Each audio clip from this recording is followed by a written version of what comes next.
All right, all right. Hello, everybody on Facebook land and the internets. What's going on, Bradley Dean? What's going on with you today, Eddie Kaipo? Oh man, just getting through the day, trying to stay busy, trying to stay active Tell me, somehow. tell me you've done something exciting this week. Oh, well, besides returning a bunch of packages for Amazon, Oh, stuff that showed up broken. What exciting! I tried grooming our dog, and that didn't work out too well. It looks like a little rat now. yeah, But that probably didn't go so well. No, it wasn't too good. And then I am actually going to try to, by recommendation of our good friend Pablo, I got this water pressure thing that I'm going to try out. The first one came broken, so I returned it, and I just got the other one yesterday. So that's Well, something exciting that I'm going to do today, I guess, non music related. good luck with that. Yeah, yeah. You know how much I love that kind of stuff, home So, improvement.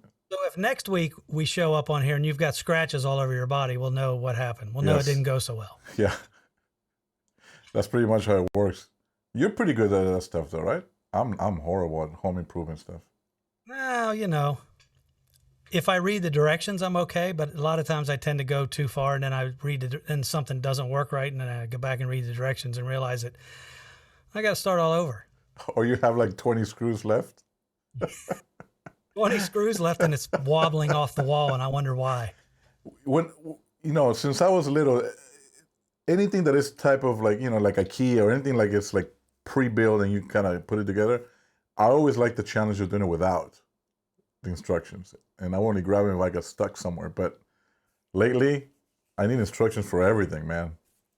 I don't know that IKEA furniture. You definitely need to look at the instructions, and Yeah, then you're still lucky if you can figure it out. that's true. That's true. It gets complicated, more complicated every time. Not as complicated in streaming, but No, streaming. but we've gotten better. We're getting better. Hopefully, for whoever was watching us last time, Brad's microphone was cutting out a lot. And I think it had to do something with the way we were streaming and Zoom and blah, blah, blah, and OBS, all this stuff. And I think now we should be okay. People will be See, able to hear every word that you're saying, every word. especially the Spanish words that you say. Claro. Claro, see? Are we going to do that again? Are we going to go through that again? Better at that. I just added that to my Spanish vocabulary. That's good. I mean, it's been how many years now working with Enrique and you still don't speak a word of Spanish? Come on, dude. But I think when we get back at it and I lay some Spanish on you guys, you're going to be surprised. Really? Claro. Claro. You're getting, yeah. I mean, every time you say Claro, it's getting better too. Yes, Before I forget, I want to say thank you to Jeff Subaru, who very kindly allows us to use his music as our in and out of our Facebook Live. So, Yep. so yeah, thank you to Jeff and his project Patrito. That is a killer track. I know I say it every time, but It's it's cool. That's why I kind of don't want to change it, but I guess I should change it because he's got killer music too. And uh, you know, anybody who wants us to use their music, I'll be happy to put it up there.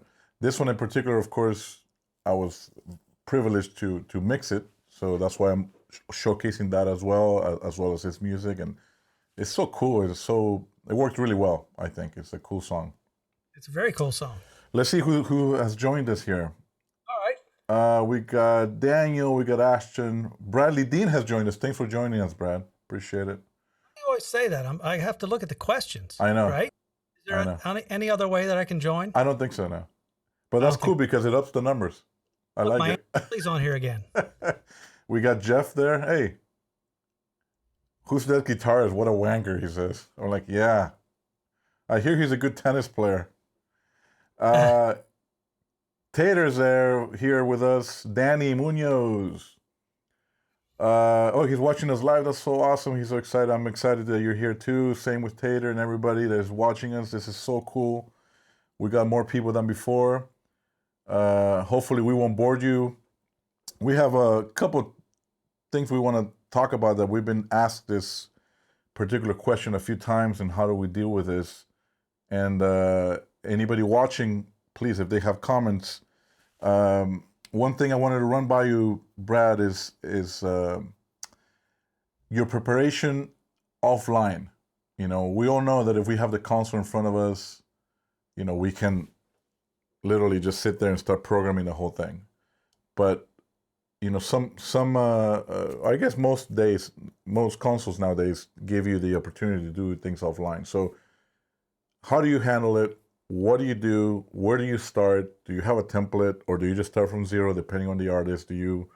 How much preparation or time you put into the offline setup of your show file? I'm going to go as far as I can go with the offline editor. I don't really have a template. I'm gonna lay everything out from VCA assignments to groups to high pass filter and EQ and turn on the compression and turn on the gate. Set up groups. Do any sort of routing. I'm going to take it as far as I can go. If I don't have virtual sound check in the console in front of me, I'm still going to go as far as I can go. Even if I don't have the audio, so that when I do get on the console, it's, a lot shorter time to get set up and running. I think one thing that would be really cool to be able to do that I think we're limited with, especially on the S6, is that if we start on the online editor or the offline editor, we're not able to load plugins, as far as I know, unless there's some workaround or somebody has discovered something that I don't know. Once you're in the desk and you load the plugins, then you go back to the offline editor, they're there, and then you're able to manipulate it. Yeah, I think that's what I found too, that if you have a show file that maybe you started off of to start your new file, and you already had certain plugins there, then you can move them around. Yeah. But they don't really pop up on a list for you to use. And you can't edit the parameters of the plugin at all. No, that would be a cool thing to do, I think. So it's a little bit limiting that way. It must be a big ordeal to code the software to allow you to edit the parameters of the plugin, or otherwise I would feel like they would have done it by now. That's true. How, do you ever do any snapshots offline, or do you mostly like configure your setup and kind of assign groups and things like that mostly? If I am pretty knowledgeable about the input list and the band that I'm going to work for, and let's say I've got, a lot of background vocals, and I know the music, and I know there's, where there's no background vocals, maybe I go ahead and do the mutes. The same thing if there's acoustic guitars and electric guitars, I may tend to mute those guitars that aren't being used. I would keep the snapshot simple, with mutes, maybe, I don't know. I don't even really know if I could do any fader moves without the music, but I think that would be as far as I would go. Maybe I would, go ahead and set the BPMs for the delay time and do snapshots for every single song with the BPM in there so that I know that's all done. I'd probably take it as far as I could go without having any music. Yeah, I mean, it's definitely an amazing tool to have to prepare. I usually tend to either use a template file, or if a show that I have from another artist, their input list or their setup or my approach is going to be very similar, then I can start it from that show and build from there. And at that point, all my plugins and everything are kind of in place. I know what I'm using for my drums. I know what I'm using for my bass, guitars, or whatever. And I'm a big believer in templates and presets and things like that we have developed throughout the years. Like anything that will expedite your process, Of course, you're going to fine tune things. And of course, we're going to, the sounds that we're receiving from the source will be different once we get to that first rehearsal, first sound check. But for the most part, how much harder, does a drummer hit a kick drum? Or like, if you're going to have drums, then you put all your settings on the drums. Mm-hmm. And chances are you're going to be really close, if not already kind of there, based on your gain structure and stuff, Yeah, I think so as well. And, there's things like parallel processing and all the different sorts of group processing that you may do. You can go ahead and set that up in advance as well. Have that all taken care of. Because I know that I'm always going to do parallel processing on drums. Always. 9 times out of 10, maybe I'm going to do parallel processing on the bass guitar as well. Yeah. So, I think the further you can go, the better off you are. Because we have become creatures of habit. I don't know about you, but I tend I'm always going to pick the same compressor and EQ for the drum group and the parallel group. And, then once I hear things, I may experiment and try other things. Yeah, and that helps us. I mean, a lot of times we don't have time to start looking for something. We already know we have our go-to, processing favorites per se, or plugins, or just ways that we do things. Even if we're using onboard EQ and compression or whatever, we know, okay, I'm gonna high pass these, I'm gonna low pass these, and I'm gonna do this kind of curve on them right away, and you already know. Yep. So all those kind of things help us expedite it. And the offline thing, I use it quite a bit. A lot of times to create, my own presets, my own setup presets, or for mixes. I can copy paste mixes and do things like that, and just kind of expedite the process on soundcheck, especially with a new artist. Instead of using an hour or something to dial them up, the whole band, everybody, I'm ready in 10 minutes. It's kind of makes it a little easier, I think. That's the big difference between you and me. You have like 25 mixes. I got one. Yeah, You know. but you also get to mix in many ways the way you want it to sound, where I have to cater to the artist and the band members, and it's a little different. I try to put my signature on it, but at the end of the day, it's what they want, what they need. So that is one thing that I miss from the house, and that I envy every time we're doing a show, in a good way, of course, that you get to do that. But I try to always have that fun and be very musical when I'm mixing for them as well. Anyway, so let me see who else. Oh, John Corin is saying, "What's up, nerds?" What's going on, John? Mark Abad, hello from Catalonia. We got Pedro Romero, Danny Munoz. Question. We have our first question of the day, I think, unless I missed someone. Hey, did you see, speaking of Danny, have you seen his monitors that he's building? Yes. Isn't that cool? It's very cool. But that's what we were talking about a second ago. I will probably butcher those things so badly. Like mine will be all like off shape and everything. I mean, he's good. I can't wait to hear those now. Maybe I'll order a pair from him. Yeah, they look really cool. Maybe are you taking any endorsees, Danny? I'll show you a speaker right here on Sonic Ninjas. Hey, how you doing? Anyway, so Danny has a question. Let's see. Do you guys plan on using that new Plugin Alliance plugin in host on your live shows, or you're sticking to Waves UAD host, and why? Oh, that's a good one. Go for it, Bradley Dean. Take this one. Yeah. I would very much like to see Plugin Alliance and Avid get a nice working relationship going, to where we could safely load those plugins into the S6 and use them live. They make some really great channel strip emulations, great EQs, great effects. I mean, I love the Wave stuff as well, because I've been using it for a long time. But I think it's another type of paint to use in the painting, or another color to use. Yeah. It would be great. I mean, I probably shouldn't say this, but I have been using a couple of Plugin Alliance plugins on the S6. Some that were released. Guilty. Well, they did release. There was an Avid Venue bundle. Yeah. That Plugin Alliance released early on. That they've since, whether Avid stopped supporting Plugin Alliance or Plugin Alliance stopped supporting Avid, I don't know which way it went, but I still use the digital V3 every show, and I use Transient Designer, and I've used the SSL 4000E strip. What else have I tried? Probably Shadow Hills I've tried as well. They just make some really good things. Yeah, I use, we're so similar to that. What's Guilty that? As charged. Say it again. I'm sorry, I cut you off.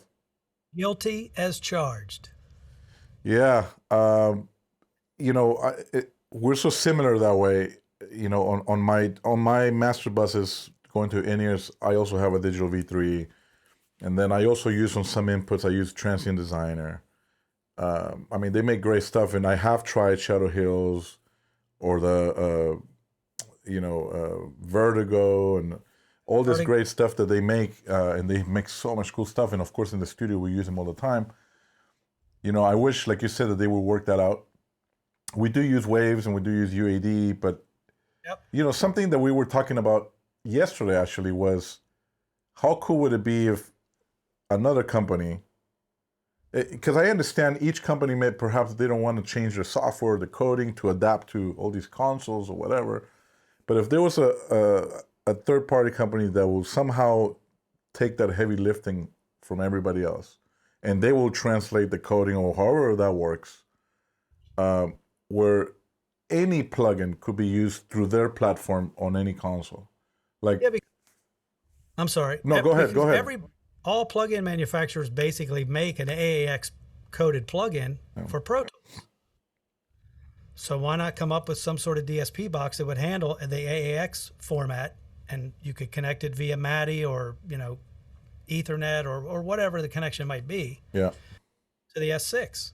Yeah, I mean, able as the users, I feel that that's a good thing. I mean, and this is not really I wouldn't consider a criticism or a critique. It's more like a request. I think there are many engineers out there that will like to see that. Like, I want to use Slate stuff, and I want to use, more of the Plugin Alliance stuff and Waves, and obviously there are other ones that are always native into the console, like Mac DSP and all those things. But they're all different colors. There's different. It's not that we support one more than the other. It's just we like those tools so we can choose what do we need for this particular artist at this particular moment, maybe even for this particular song. We can get as picky as we want. And sometimes you wonder. We're in the studio and we're able to use all these plugins that are, like you said, AAX.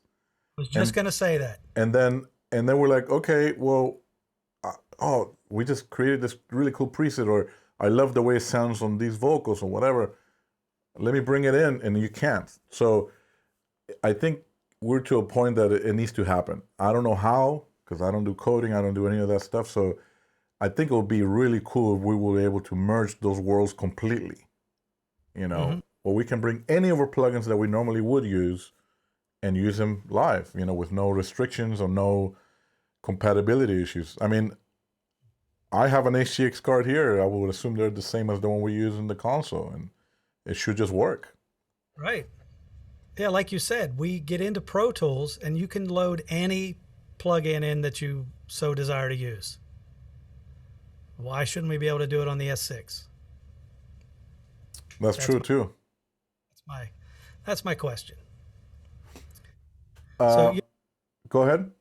Go ahead. If you want to look over the questions, I was going to say one thing we didn't touch about that we really should talk about with regards to the show files is who retains the ownership or the rights to the show file?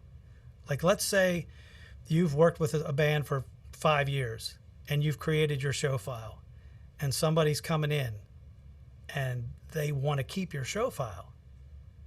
How do you feel about that? Do you think... That's a very, very sensitive subject, I believe. And I think... Let's stir the pot a little, shall we? Yeah, why not, right? This is an important conversation. I think the short answer as far as who owns the file, I believe that we own the file as the engineers. If we built it, we created it, we own that file. I think it's our intellectual property. Yes. Now, there are variables to that as far as if you were hired to design a show for someone and then you just leave it with them and walk away, then that's different, because then you created a certain mix knowing that you're not going to be there, knowing that you kind of selling it to them or whatever. You either pay a certain price for you to kind of build it and then you're walking away. And that's designated in the conversation that you have beforehand. Oh, yeah, of course. A show. Of course, yes.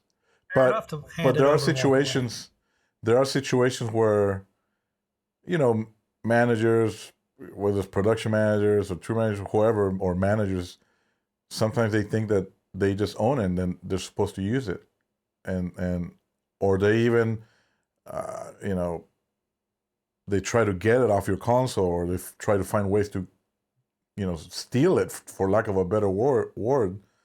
And I find it to be just dirty and just not acceptable. You know, Right. first of all, they could just ask for it.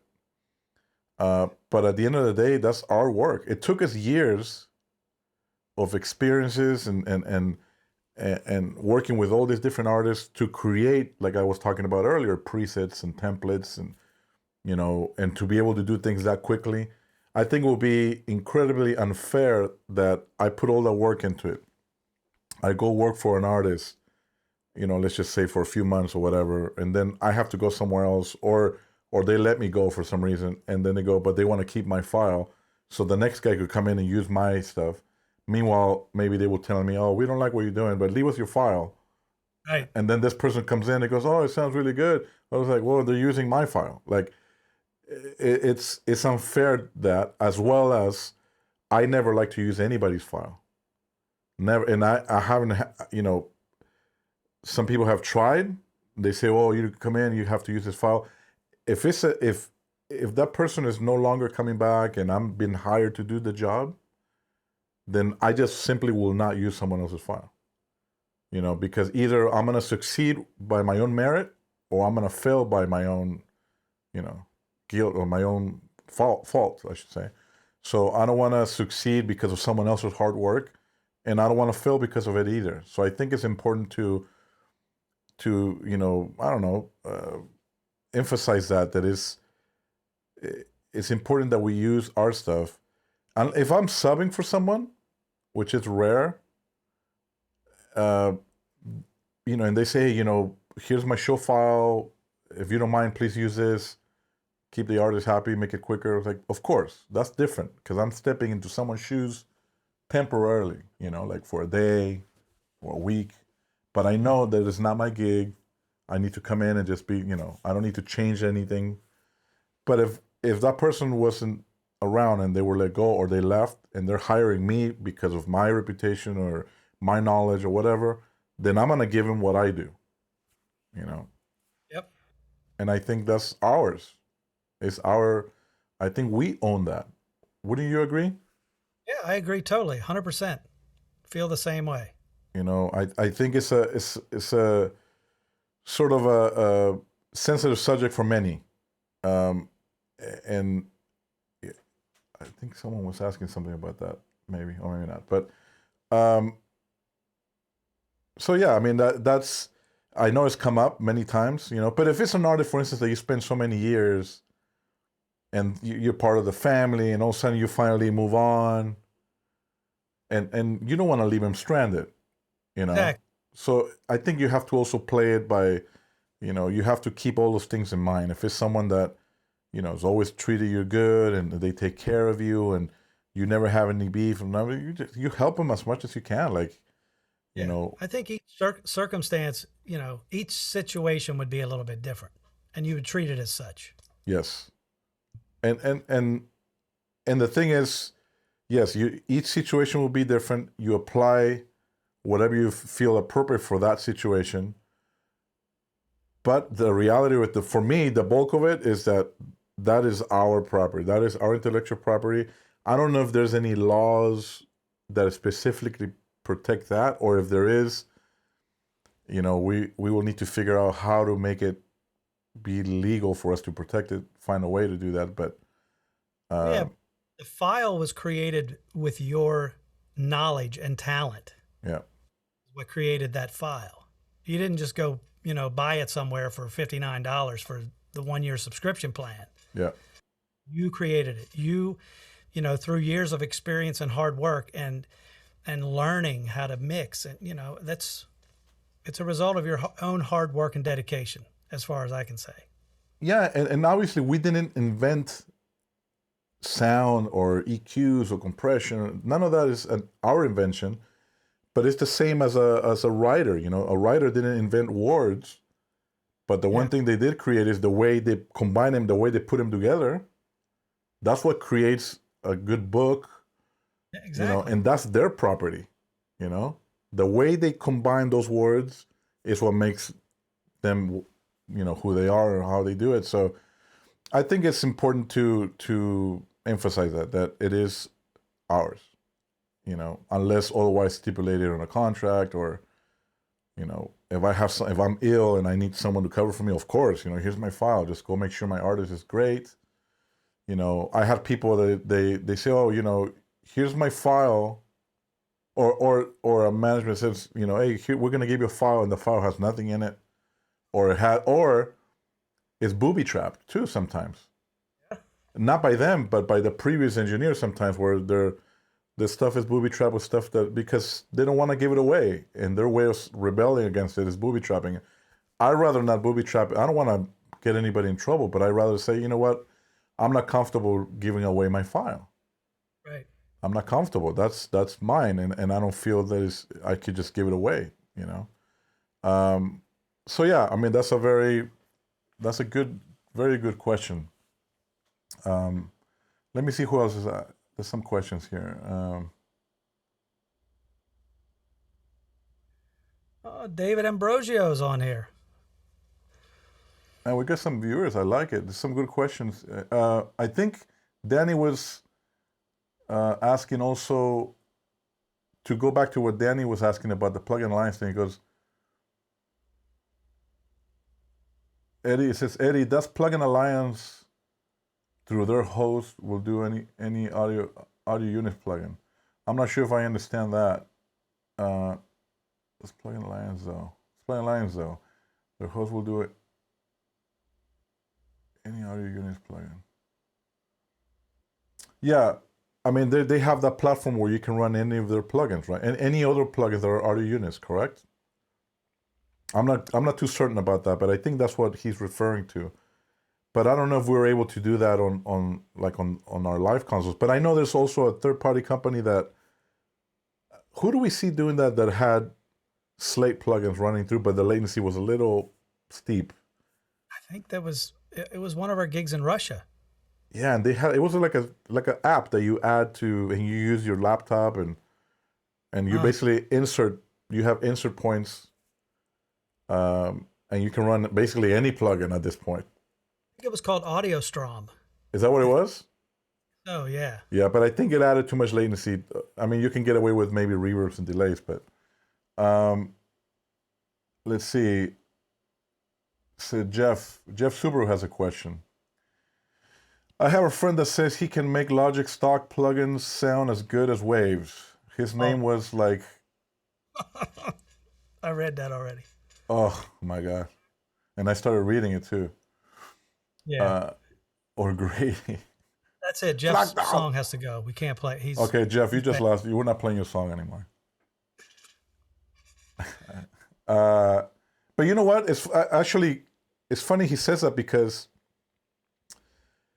I do have a friend who actually makes some stuff for a very successful band. I guess I could mention, I think he makes Toto's album, one of their albums in the last few years. And he did it all in Logic. And my understanding is that he did, most of the plugins he used were the stock plugins.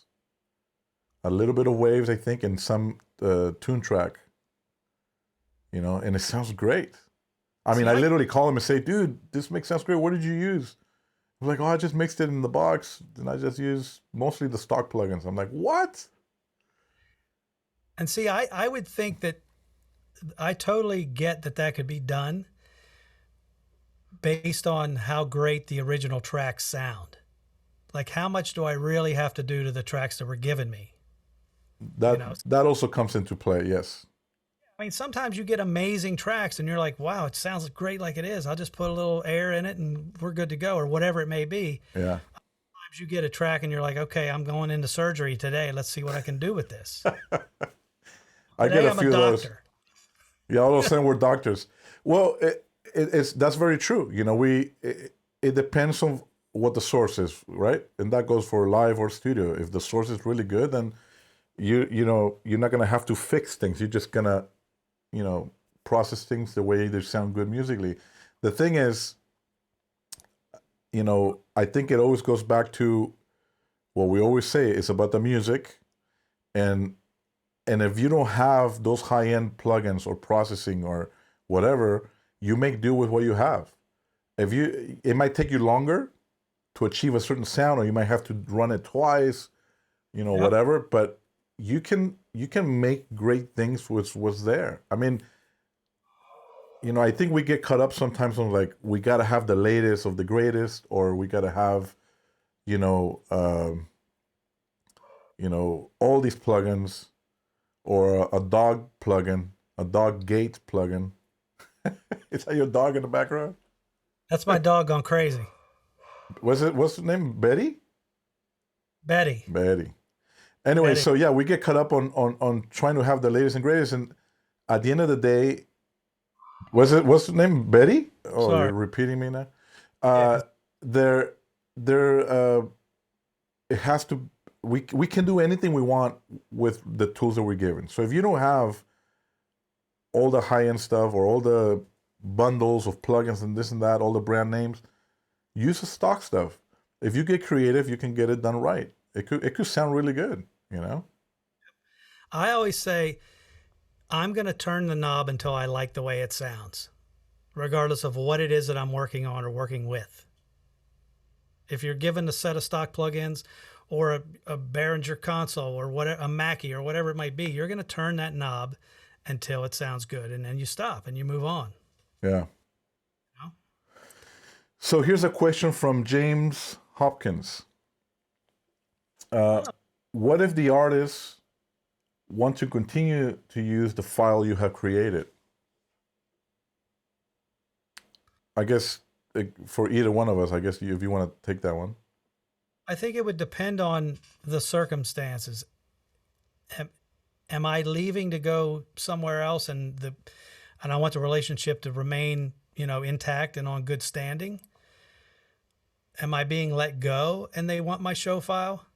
I mean, I think it's kind of got to depend on the situation, don't you think? Yeah, I agree with that. And also, I've had conversations with people who are talking about these files, that they want to keep your file, they want to use your file, or they feel that they have the right to your file, where, they've been misinformed, first of all, but they think that just by loading the file, everything's just going to magically be there.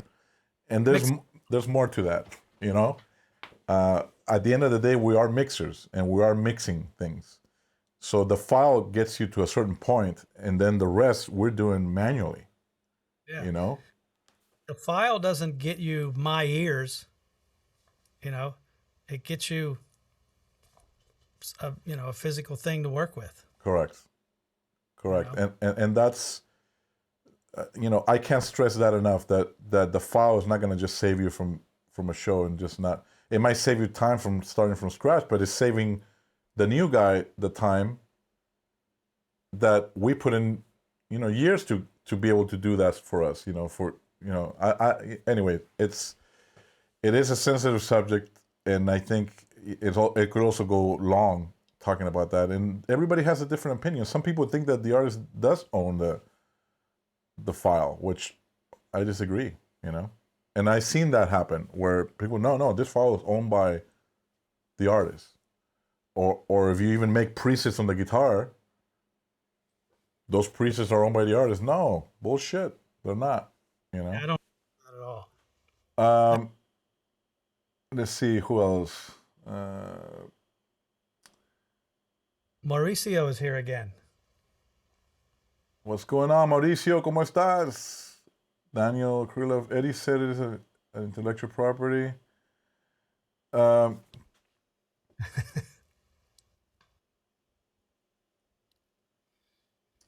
Dan Kinney saying it is your intellectual property unless it's a one-off that you agree to work for hire. See, that's where it gets. This is that fine line, because the word work for hire, I don't just show up and start doing something right then and then during the time that I'm being paid. If I have a one-off that I'm going to, I'm doing a lot of preparation on my own time. I'm doing, what we were talking about earlier, the offline setup. We're prepping offline. I'm loading presets that I use with 10 other artists or whatever to save me time. Oh, this is, what do we have on the input list? Oh, they have a SM91. Okay, I already have my preset for that, for EQ and compression and gates. Boom, I load that up. What kind of, is it a rock thing? Oh yeah, so then I have a preset for that instead of dialing from scratch. So those are things that I developed throughout the years. So there is no ownership of that, and there can't be. At least I don't see it, and I will. Maybe we get a lawyer to join us, and maybe they can explain something better. But I don't see that being No. anybody's property if that's something that we're using, especially that we did on our own time. I guess the point could be argued if we're starting from zero at a location that is exclusively for the preparation and pre-production and programming of a brand new show, maybe. Like in theater, for instance. I would assume that in theater they're going to own everything, but everything that they do it in-house as they're building the show. You know what I mean? Yep. So I think that might apply a little different.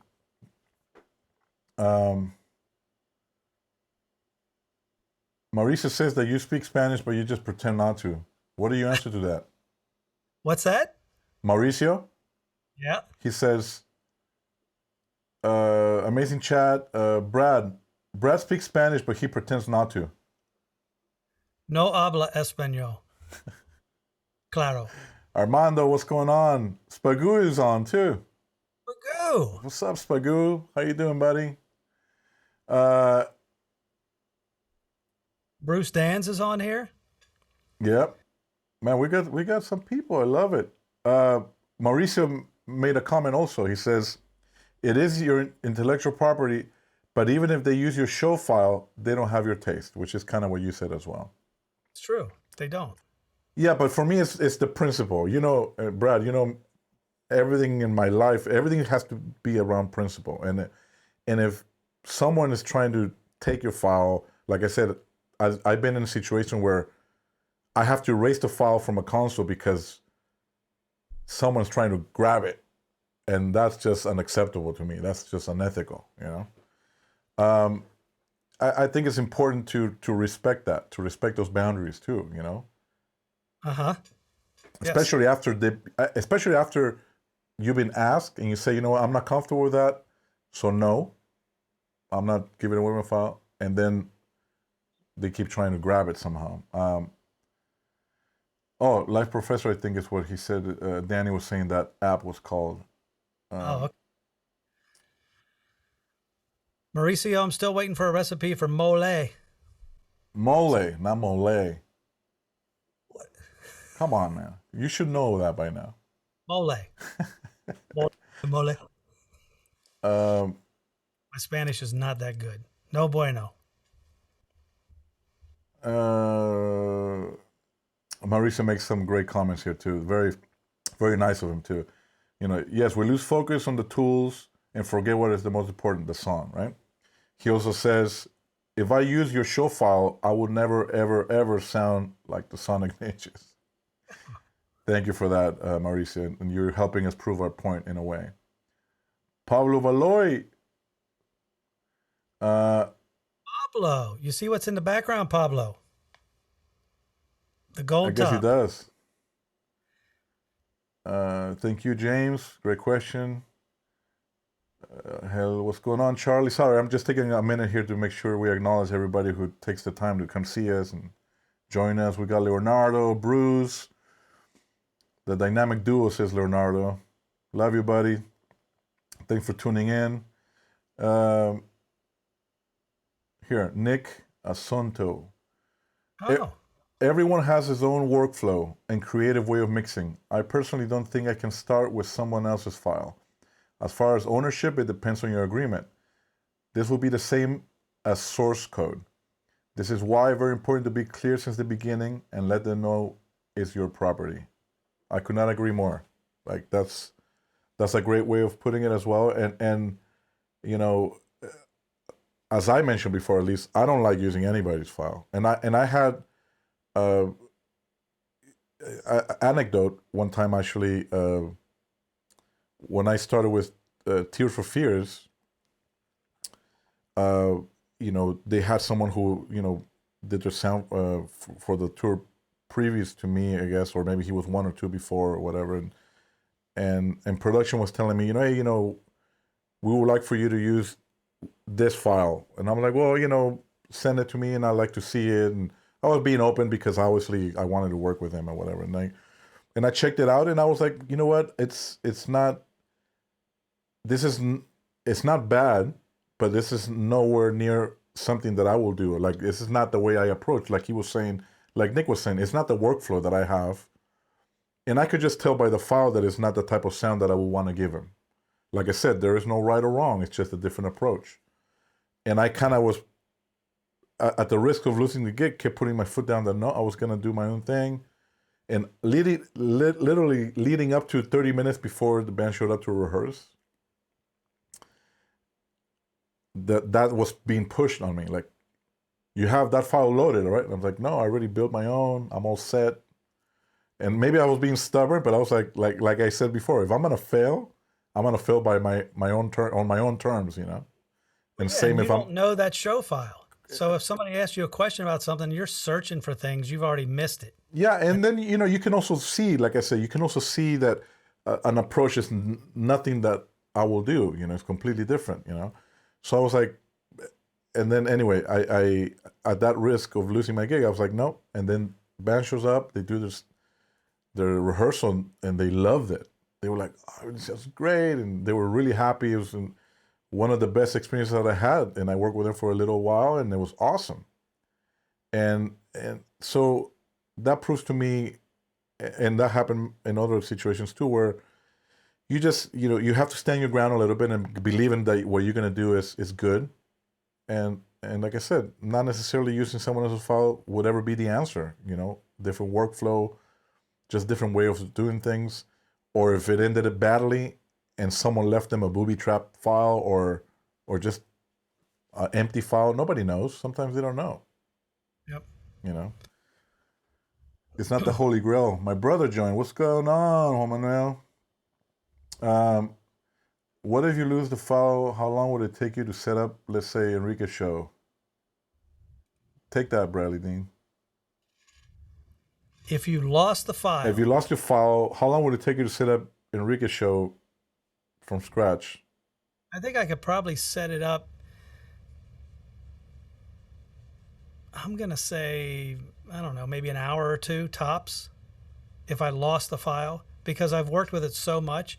And Enrique's show file is based on how I've set up my mixes for the last, I don't know, 10 years or longer. I have a certain way that I set things up every time.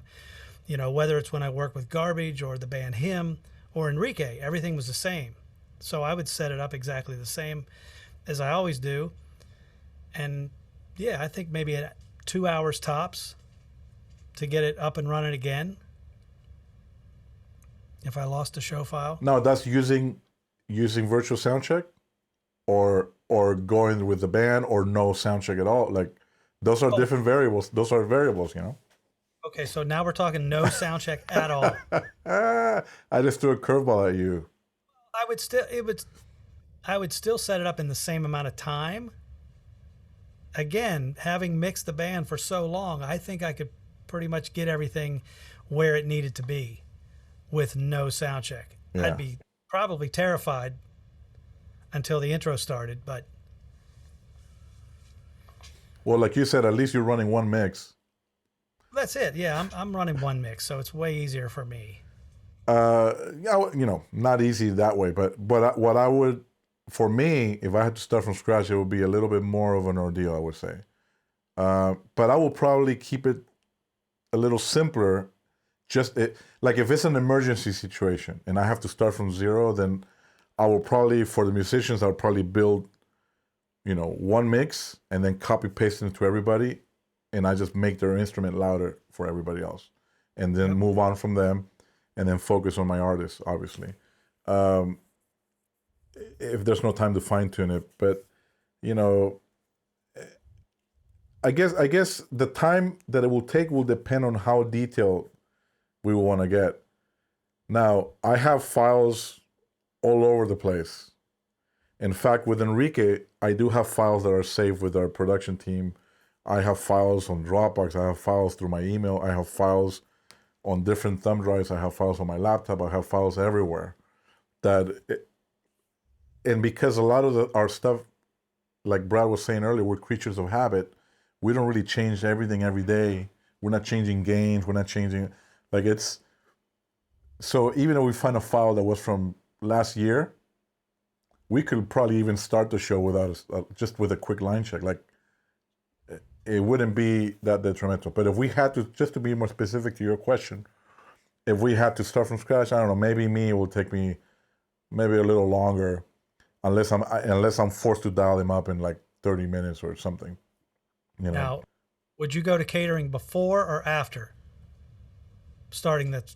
If it's an emergency, I'd probably go after. If they say you got an hour, then I'd probably go to catering first. Yeah, for sure. We got to stay hydrated and fed, you know? You might not do so well if you're hungry. You're going to be hangry at front of house. This doesn't happen by accident. You know what I'm saying? This takes a lot of work. You know what I mean? I know. But that was a great question. Let me see who else. Oh, Jamar joined us too. All right. For Jamar to finish my song. Yeah. Angel from Puerto Rico. What's going on? Dan Kinney says that mole. Now that's some intellectual property right there. There's about 49 ingredients to a great mole too. Right? Michael Sweeney. Let's see what it's here. He says, so I was watching our Rivage webinar and they do not have an independent gain structure, but I seem to recall that you guys do. Is that correct? Or who drives? Well, we're not using gain sharing. I'm assuming that's what he's referring to, right, Brad? Yes. Well, but I think Rivage does have independent, like you can have your own stage racks with a Rivage. Yeah. Yeah, or you can gain share. I'm pretty sure it goes either way. You can do both, right? I mean, I've only used it like for 3 days when I was doing like a private testing or whatever. Great console. Great console. I mean, there were some odd features when it came to snapshots and things like that.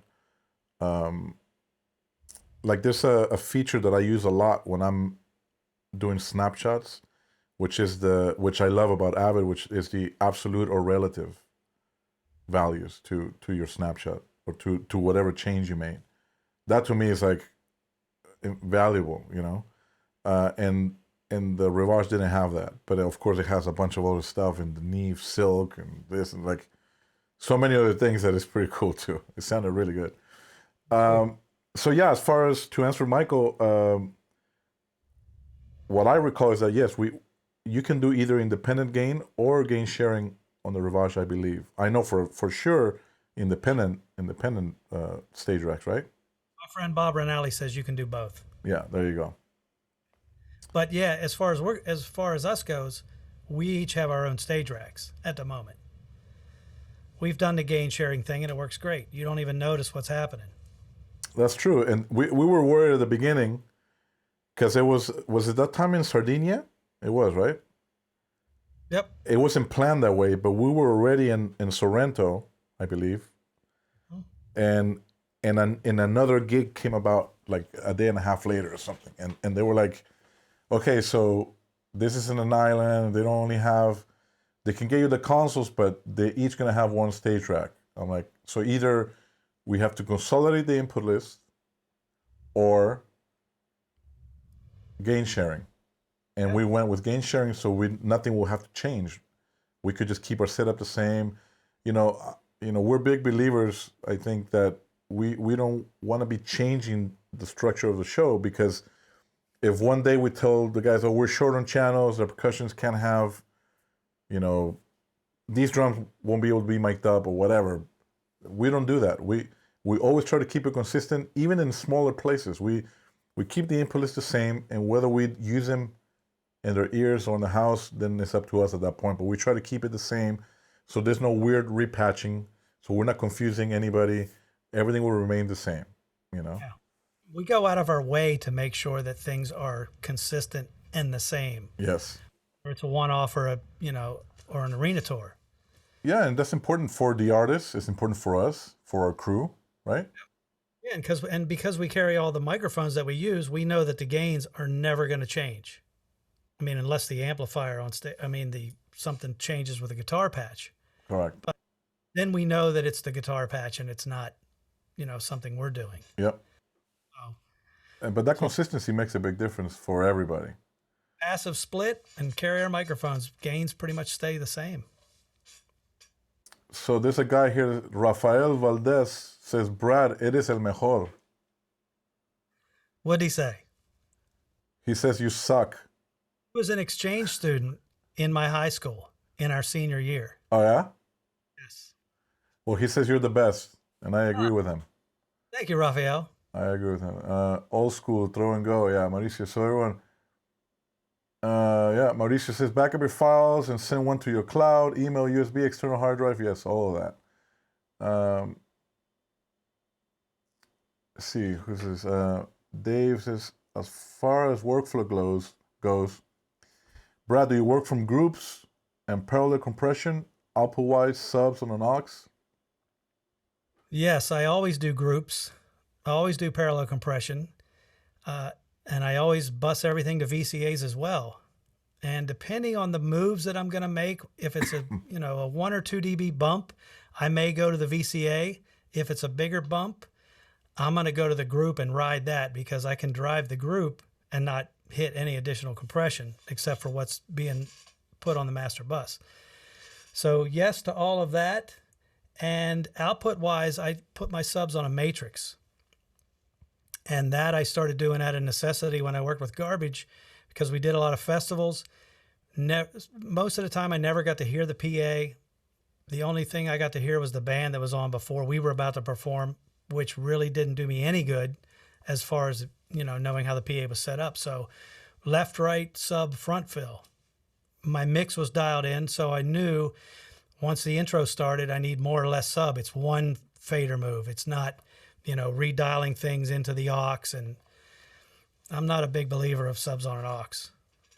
I mean, subs on a matrix is kind of a similar concept, but that's a little different because you're sending everything to that, right? I'm sending everything to the matrix, yeah. But because of high pass filters, I'm not worried about my vocal getting into the subs. Correct. High pass filter on every single input, even the kick drum. Kick drum's not full range. Yeah. I mean, I always like subs on the matrix. Yes, always on a matrix. On an aux, it always seemed odd to me. Yeah, I'll take subs in stereo if I can. The PA's in stereo. Why can't I have the subs in stereo? Yeah. And I think sonically, you can hear a bit of a difference when the subs are in stereo versus just a big mono block of sub. Yeah. Even though they're omnidirectional, you feel that if they were in stereo, you can kind of feel a little bit like even the floor tom might lean a little bit. Yeah, I mean, I'm not going to say 100%, but I feel like it was different with subs in stereo. And, it was a show in Durango that we did when Raul was there. And Raul from JBL was the systems engineer that day. Yeah. And that's where he's like, hey, how do you want the system set up? And I'm like, like I always do, left, right, sub, front fill. He's like, okay. And then he's like, hey, let's try subs in stereo. And then we did it and we're listening. And it's like, it seemed like there was just a little more separation maybe. It's a little wider on the low frequencies, on the lower level. It just seemed a bit better.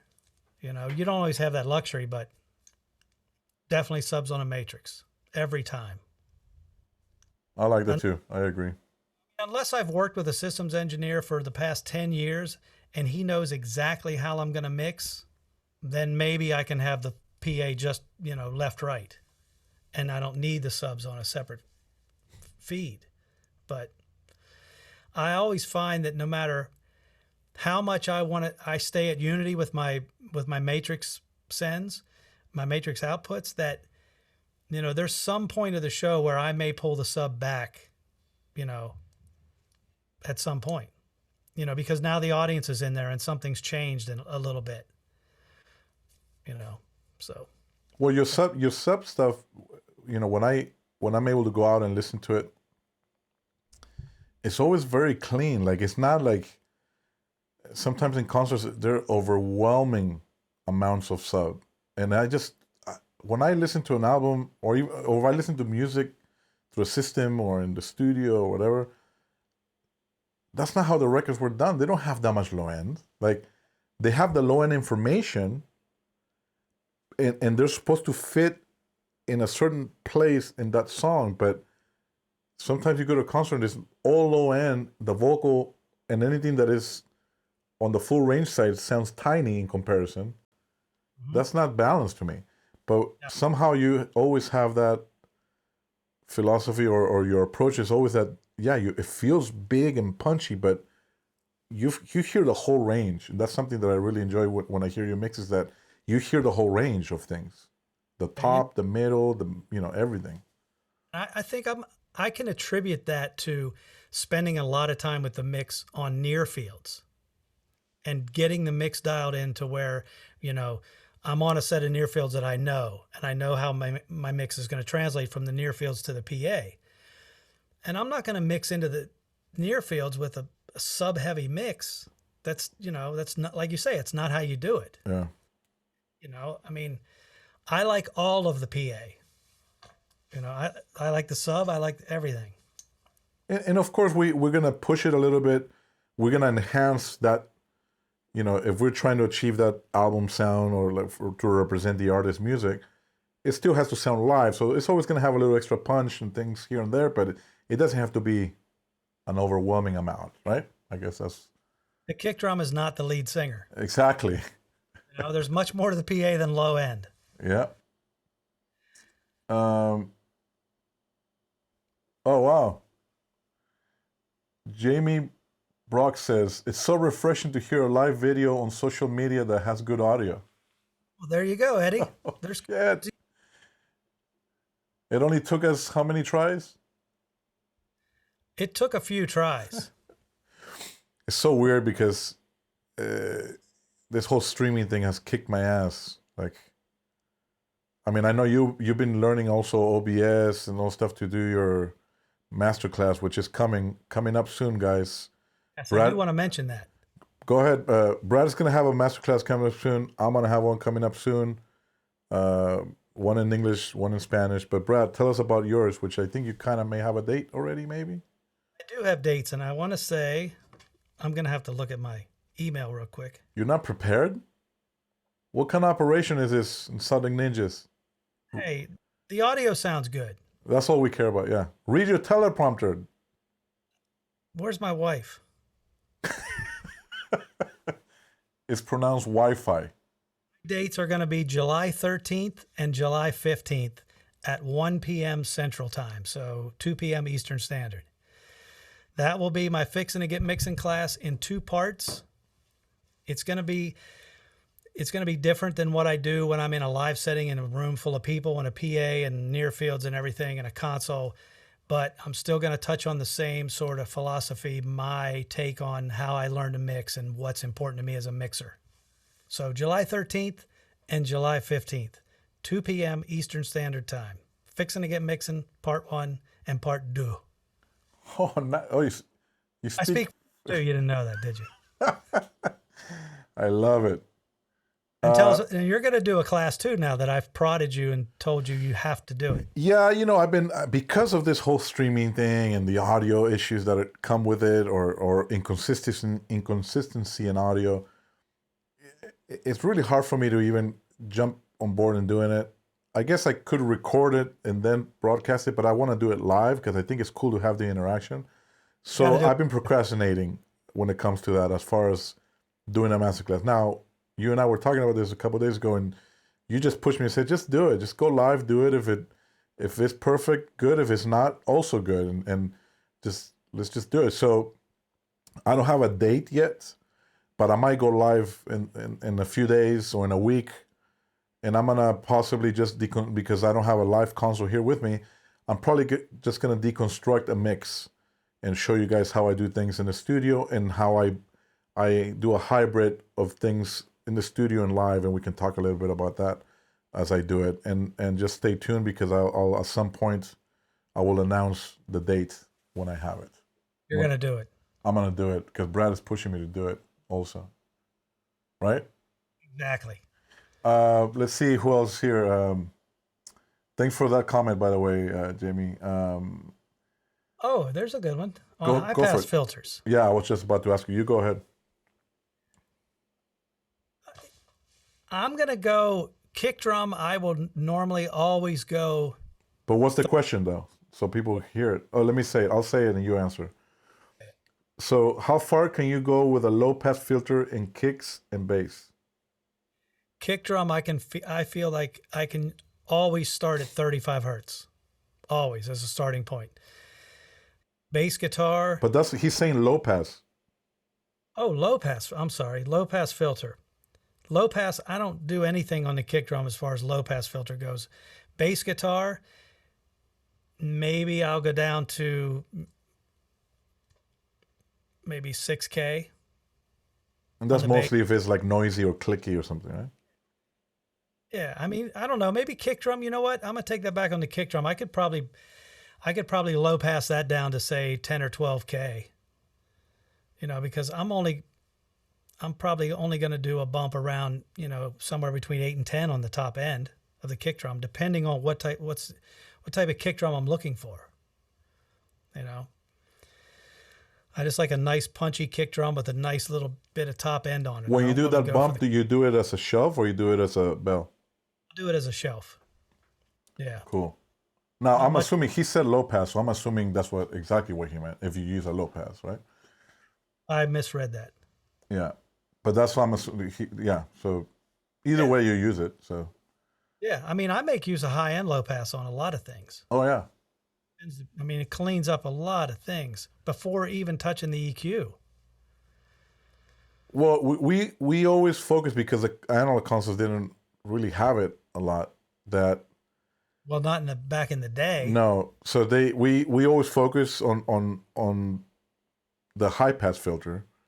That's our friend, right? And I know Jim Yakubowski, he always talks about that. Like, he can start the show with just gain and high pass as well. You like, because you should be able to at least get going. You know, that cleans it up. You know. Sometimes I find that you can go higher with the high pass filter than you think you can when trying to clean the muddiness of a channel. Yeah. Especially if it's stuff that you're not gonna use. It just gives you room to even increase the gain a little bit. So you can cut it all the way to 160 or 200 and bump up the gain, and you end up with exactly what you needed, you know? And depending on the slope also. Yeah. How much rolling off. Yeah. So high pass and low pass, I mean, I've been using the low pass quite a bit in the last few years, and I didn't used to before. And I think the same way that it cleans stuff up on the low end, I think it's important to learn and take advantage of that tool that we have now, that we can clean up stuff on the high end that we don't need. You know? Exactly. Yep. Let's see. Mauricio says, I still can't wrap my head around Matrix. I need to study that. Yeah, you and all of us. We're still trying to get our head around. I'm still trying to get my head around Mole. Mole. What is your choice on near fields, Bradley Dean, when prepping a mix for a tour?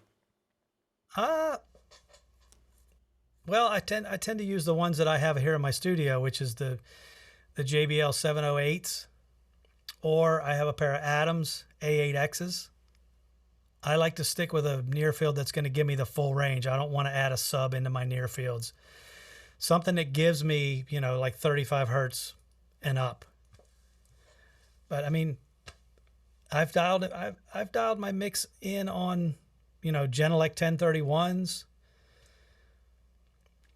Some of the other JBL lines, I can't remember the name, but you know, it's pretty much any near field that I'm familiar with. If I have to dial my mix in on something I'm not familiar with, then the first thing I'm going to do is sit and listen to music that I know, and that I know what it should sound like coming through the speakers. And then once I've done that, then I can start creating my mix on a pair of near fields.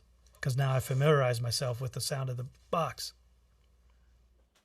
Here's a question about squeaky chairs. Why do you use them and why do you like them? My chair is squeaky. Put some WD-40 on that thing, man. It's a stealth chair too, and the damn thing squeaks. Hear that? Yeah. I'll get out the WD-40 after a bit. I get my power washer running. Yeah. Here's Pablo. Pablo has a comment for you, or question, I guess. Brad, after so many years of hired gun musician and professional singer, how do you contain yourself from going up on the stage, picking up a guitar, and lose yourself? Well, usually I don't have time to walk up on stage because we're generally working all the way up until doors. But every now and then, my good friend Eddie Kaipo gets me up on stage to pick up a guitar. Oh, do I have that here? No, I don't have that here. I should have. Remember when we did that jam session? Yeah, I remember that. You know what? I'm going to say that after being here at home for so long, and all I do at home is play my guitar or bass and sit in my studio, that the next time we go out to mix a show and we have a minute, I'm going up on stage. I'm going to throw down. We need to jam again. Jeff and Jason, you guys can just step aside and I'm going to throw down for a little bit. Up Oh, shit. Oh. They're going to love that. No, I don't think so. I'm not going to compare to those guys. Oh, so it's a Jabez Tough. He says, sorry, he meant high pass on the earlier question. Yeah, so high pass 35 on a kick drum and anywhere from, 50 to 70 on a bass guitar. It depends on, generally I want the bass guitar to sit around the kick drum. So it also depends on what the bass guitar player is giving me as to what I tend to do. But I'm generally going to start the kick drum at 35 and the bass at probably 60, I would say. How about you? Where do you go? For bass, I could go sometimes. See, I like high passing a little higher and then adding a bump on those frequencies that I need. So sometimes I may go 80 or 100 and then I'll do a bump right at 60, 70. And it just kind of gives me a rounder thing, but cleaner, Right. That's on the bass. On the kick, same, maybe 35, 40. Especially on my side that I'm getting a little bit of the pushback from subs or the PA. So I tend to clean up that low end a little bit and make my mixes slightly thinner in their ears because I'm using your mix to complement mine, That's why when you're tired of our rehearsals and then you shut it off, that's when I go, Brad, come on, man. Leave the PA on for a second. You're like, I'm done. I don't need to hear this for 2 hours. You know what's great about that, though? And I'm going to pat us both on the back just one time, is that the way we work together to achieve not only what's good for me, but what's good for you. Like, yeah. It's not about my mix and it's not about your mix. It's about the whole picture. What's best for Enrique? Yeah. That's our approach. And that's a great thing. Maybe we should talk about that in a future episode, is about the relationship between front of house and monitor engineers. Yeah, that's really, really important. It's not, a lot of people think it's two separate gigs, and yes, it is, but it's also the combination of working together with somebody to achieve the best show possible for your artist and for the audience. Yeah, because they're the ones right there in the middle. They're in between both of us. Yeah. So everything that we do affects how they perform for you guys out there. And whatever you do out there affects how they kind of perceive everything that I'm doing up here as well. So we have to work together. And you and I have a great working relationship besides being friends and partners in crime, as we always say. But, I think working together, both engineers make a huge difference. Like when I'm working with Gwen and I'm with Jim, man, same thing. We have that great working relationship, great friendship. Nobody's like imposing their ideas or their ways of doing things. If I'm listening and go, hey, this is what I'm getting when I'm with her mic on the runway. Any chance you're able to kind of check on these boxes, see what they're doing, maybe maybe you can shave these off a little bit, or maybe a little less top end, as long as it doesn't affect you outside. And let's check, because I'm hearing something that is odd. And he will check it, and then it turns out that in the house they made some changes on those bottom three speakers that weren't to spec, and they were too loud. So when they brought it back to spec, it was even not only for the floor, but it was also better for us on stage. Yeah. But it was a collaboration, you know, and it's him not being, no man, don't tell me how to do my front of house. No, it was like, oh, let me look into it, you know, and it's one of those things that you work together. Like you said, it's an important part. This is not about you. It's not about me. It's about making sure our artist is comfortable in all areas, you know. You're not taking the time to walk all the way down the runway to listen to the artist's microphone and hear the PA just to make it sound good for you. You want your artist you want to know what's happening when they go down there. Yeah. You want to make it the best you can be for them. And every now and then I'll sing too. You do, and you sing. Your voice is lovely sometimes. Thank you. I appreciate that. That means a lot. Coming from you, especially because you can sing like a movo. You know what I'm saying? Well, thank you. You know, I pretend to sing, but I do it in order to really test that microphone. I want to see what it feels like wearing his body pack or her body pack and with a microphone and on the runway, on the C stage, which is behind front of house, actually, for those who haven't seen a show, an Enrique show, there's a stage behind front of house. So we go over there and test not only the wireless to make sure it's all solid, but to make sure that with the delay of the PA coming to me and how it bleeds to the mic and everything's sonically appropriate for him. And all that is a collaborative effort between the both of us. So that's something very important to emphasize. And your bird-like voice is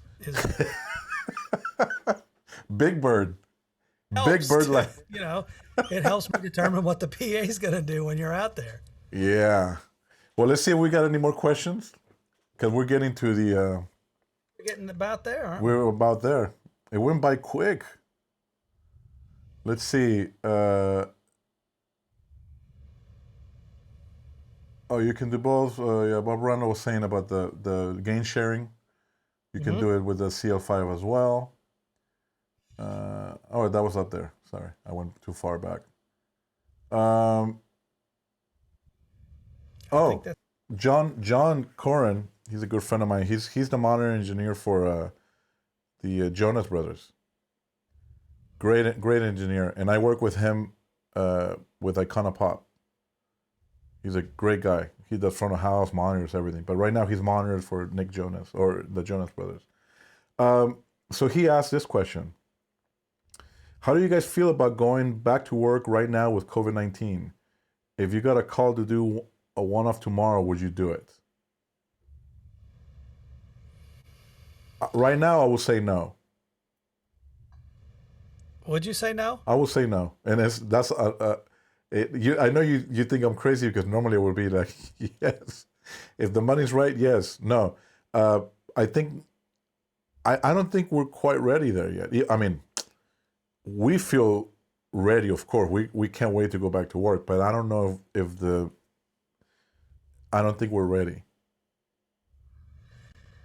Yeah, you know, I'm not sure how I would respond. Yeah. I guess it would have to depend on where I'm going, where the one-off is. What does it entail? Am I playing for a party for 25 people, or am I doing an arena gig for 10,000? No, I guess it's important to also say if it's. I guess I shouldn't have said no. I guess it depends. If it's a new gig, the answer will be no. You know, if it's calling us, you know, of course, you know.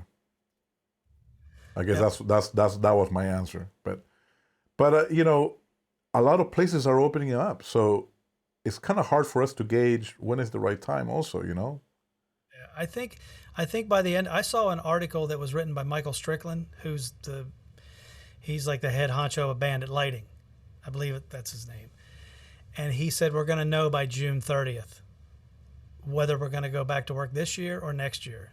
And it's pretty much based on all the protesting that's been going on. because how many thousands of people were jammed together for days at a time? Yeah. You know, They're not everyone, expecting a spike now again. Well, yeah, not everyone wore masks. So I think we're going to know pretty soon what's going to happen. Of course, we're all hoping that it's going to be that we're going to go back to work soon. It's funny because I've always thought that I was in a business or an industry that never got affected by anything, that no matter what happened, people always wanted to go out and see shows. They always wanted to be entertained. They would always spend the money and go out to a show. And now our industry is hit the hardest yeah. of any industry in the world. You know, we're going to be the last people that are going to probably go back to work on Yeah. the scale that we're used to working in. Yeah, it's pretty amazing. You know, it's been really hard on a lot of people, friends, and on the industry. You know, it's unheard of that something like this has ever happened. Yeah, and you think about how many people the music industry employs. I don't think people really realize how big it is and how large. Yeah. You know? So So yeah, it's a good question, John, and it's, you know, I don't know. Would you? I guess I should ask the question back at him too, because he's a working engineer, and you know, he's younger than us, but I also have to, you know, I don't know. It's a tough one because we've never gone through something like this before, you know, and I guess you have to feel the risk. Is it worth the risk, and then come back and potentially maybe infect your family or something, you know, like. Plus, we still got to get on a plane, you know. Right? So I don't know. What about, 12 to 15,000 people being jammed up in an arena Yeah, for, for what, 3-4 hours? You want to make sure the audience is safe as well. yeah. There's a lot of factors. And it's going to be really interesting to see how it's addressed. Because it's not like you can say, okay, everything's open, let's go. It's like, you go to the grocery store and they're still wiping down the keypad that you enter your credit card into. Yeah. So think about 15,000 people now walking into the Staples Center. How are you going to deal with that? Well, I don't think they would let it be that. I think they were thinking of doing it like with spacing in between, which is then how the hell they're going to make the money to pay for everything? Well, now think about the artist performing. Yeah. Think about what the Enrique show entails. It's the audience is a large part of that show. And to separate them and have them, I don't know. We need to get in the business of audience holograms. It just seems like it's going to be somebody. I don't even know how it's going to happen or when. Yeah. Yeah, it's, obviously we've been ready to go back to work for a while, but I rather play it safe a little longer to avoid any spikes on it, and then once the dust settles, then we can say, okay, let's go back, and it's probably going to be one of the busiest. It's going to go to the extreme. It's going to be the busiest this industry has been at. Yep. So hopefully everybody won't start lowballing themselves, or they will try to lowball us, and then we're like, don't just accept all the deals that they get offered. Yeah. Well, that's a whole nother. That's thing. a whole other conversation. But yeah. Yep. Let's see. Maybe a couple more before we go. Christian joined us. What's up, Christian? And if we don't get to all these questions, then we'll just go on and answer them in the. That's true too. So we will answer the questions. What is your philosophy on attack release time differences between drum bus compression and drum parallel compression? Well, in the drum bus group, I want to maintain all the transients, and I want I want the drums to have a nice punchy sound. So my attack time is probably going to be more, I guess slow to medium. If I were looking at the range, I would say somewhere around 2 o'clock, maybe attack time. I don't know what the milliseconds are. The parallel one is going to be a fast attack, fast release, because I want to just smash all the transients, and I'm looking to get that really aggressive, sound of the parallel bus. And for me, the parallel bus is a way to push the drums forward in the mix without, actually turning them up. So depending on what type of sound I'm looking for, that attack is going to definitely be, fast the majority of the time. Unless I want some of the transients to get through, then I might, ease up on the attack a little bit. But again, the release is always going to be fast. And, the release on the drum bus group is probably going to be, relatively fast as well. Right on. Let's see. Brad, do you delay the PA to the backline at all? I do sometimes. It all depends on. Actually, probably haven't delayed the PA back to the backline in a long time, because in the club days, and you were fighting stage volume, that was the first thing I did. Put the PA back to the back line. And all of a sudden your mix comes alive. In some of the larger gigs that I've done, again, it depends on backline. If it's a loud backline, yes, always delay the PA back. But in our situation with Enrique, there's no side fills, there's no, wedges, there's a piece of plexi around the drum kit. So it's a quiet stage. Volume's not really an issue for me, so I tend to, I'm pretty sure that the PA is generally not delayed back to the back line. Very cool. All right, Bradley Dean, I think we're getting to the end here. All right. But we had great questions today, which is pretty cool. Once again, we want to thank everybody for joining us today and for asking us all these really cool questions, putting us on the spot. Danny, by the way, I will look into what you were talking about, Plug-in Alliance. I wasn't too sure exactly what you meant by it, so I'm going to look into it so I don't give the wrong answer, and maybe we'll address it next, or I'll answer something on the message board.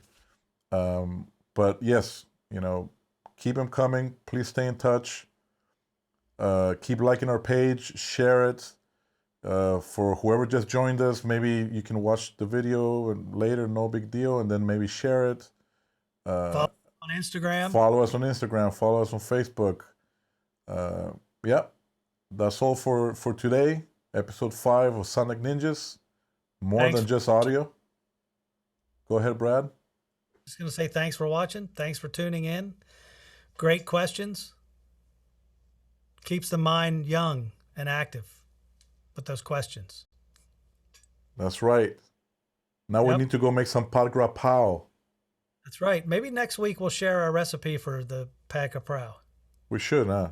Well, I got your recipe, but your recipe doesn't have onions, so I added onions to it. Oh, no onions. You gotta have onions. No cebolla. Oh shit! Look, Spanish coming. That's what we're talking about. Now we're talking about Mauricio. I hope you saw that. My Spanish is achieving new levels. I think so. You're really getting there. I know. All right. Thank you, Bradley Dean. I might be able to form a sentence by next week. Well, let's hope so. We're gonna be practicing. Off the air, we'll be practicing. Right. All right, Bradley Dean. Love you, brother. All right, love you too, buddy. And see you, everybody, next time. Jeff Subaru, thanks again. Bye.